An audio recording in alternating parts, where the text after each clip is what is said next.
আন্তর্জাতিক মানবাধিকার সংস্থা আইন সুরক্ষা ফাউন্ডেশন আসুফের পরিচিতি সভা ও কার্ড বিতরণ অনুষ্ঠান আয়োজিত হয় গত ২৭ ফেব্রুয়ারি ২০২৬ রোজ শুক্রবার। অনুষ্ঠানে প্রধান অতিথি হিসেবে উপস্থিত ছিলেন জনাব সৈয়দ মোহাম্মদ আলাউদ্দিন টুটুল। বিশেষ অতিথি হিসেবে উপস্থিত ছিলেন জনাব উদয় হাকিম, সচিব, জাতীয় প্রেসক্লাব, ঢাকা।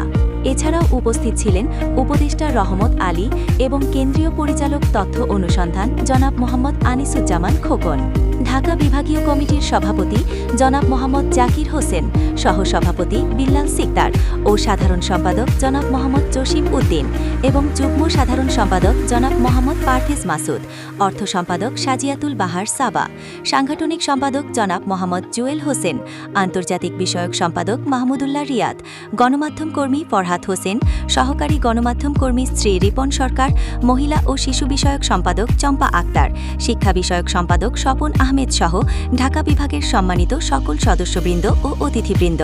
অনুষ্ঠান সঞ্চালনায় ছিলেন আইন বিষয়ক সম্পাদক মোসাম্মদ পায়েল সুলতানা।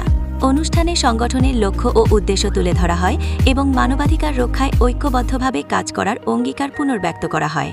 একই সঙ্গে গরিব ও অসহায় মানুষের মাঝে ইফতার বিতরণ করা হয়, যা ছিল মানবিকতা ও সহমর্মিতার এক উজ্জ্বল দৃষ্টান্ত।